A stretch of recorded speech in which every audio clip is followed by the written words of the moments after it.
Here's Dr. Nada Aburob and Dr. Saya Aziz. We're two doctors from Australia. We're here in Gazze'de at the moment. We arrived in the middle in Al-Aqsa hospital first, but the situation was disastrous, where we're having kind of kids coming after a strike. With most of like, let's say 70 to 80% of our patients are kids and pregnant women. And the situation was terrible, and there was no water, no food, and people living in the hospital everywhere. It was very common for a person to be the only survival of their family. Everyone has lost most of their family. It was very hard for us to get in, and there was a lot of restrictions. We were not allowed to bring any baby formula, any money, and the cards don't work. We are hardly surviving and hardly able to help anyone. There's no equipment. They're down to the very basics, running out of working scissors. There's no soap in the theatre room to scrub in, no gloves, nothing at all. We're treating patients on the floor, mass casualty after mass casualty. They're using all the weapons. However, when we came north to Al-Shifa Hospital, it's a nightmare. It is a nightmare. We're doing this video because we know that we might die at any time, unfortunately. Our accommodation is in the old delivery room. As you can see, this is the hospital. It's all bombed, but the bombing is still happening. When we came from the middle to the north, we saw people are evacuating. Instead of 20 minutes on the road, it took us around 8 hours to reach. As soon as we reached, bombing after bombing with the Apache, F-35, F-16, rowboats, all sorts of weapons attacking us from everywhere around the hospital.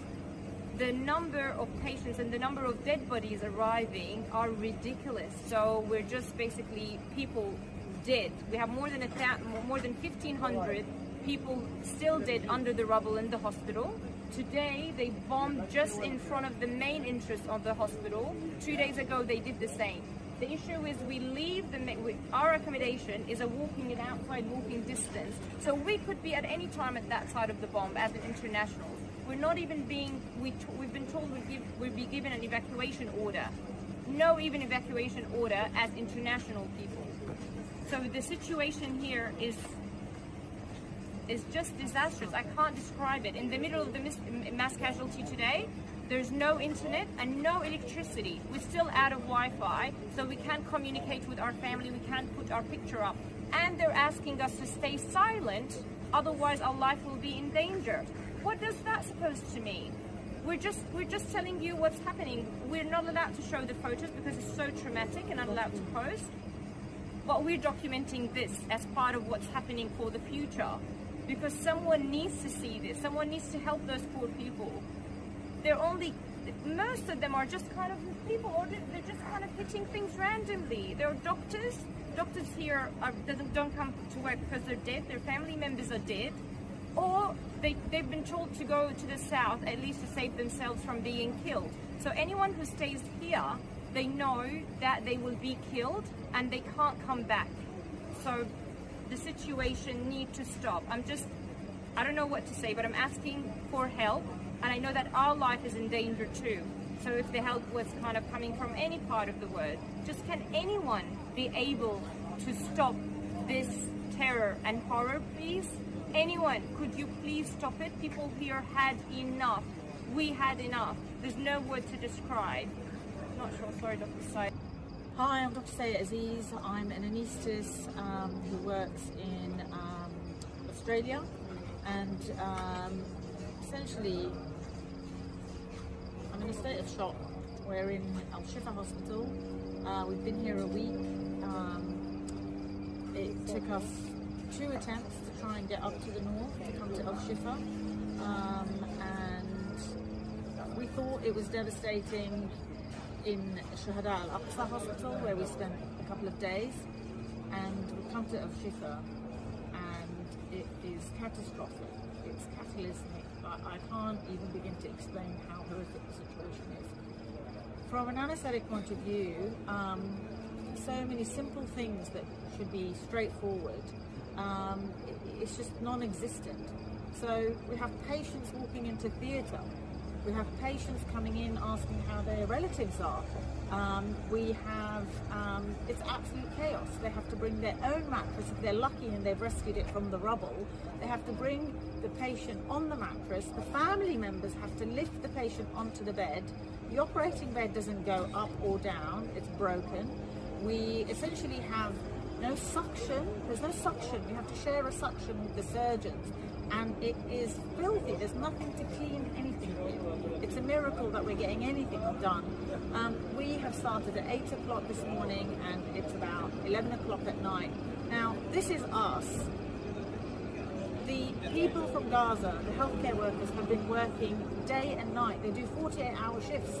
Some of the healthcare workers have to continue on because the others can't make it. They're stranded, they've moved south. So they're working non-stop, tirelessly. They're all thin, cachectic, exhausted. They've been malnourished for 2 years. They've been doing this for 2 years. And to see their dedication to each and every patient, to try and save each and every life, I'm in awe of them. I cannot believe they are continuing after 2 years. We have been here 2 days and it's been a shock. I don't know how they've been doing it for 2 years. It's unbelievable.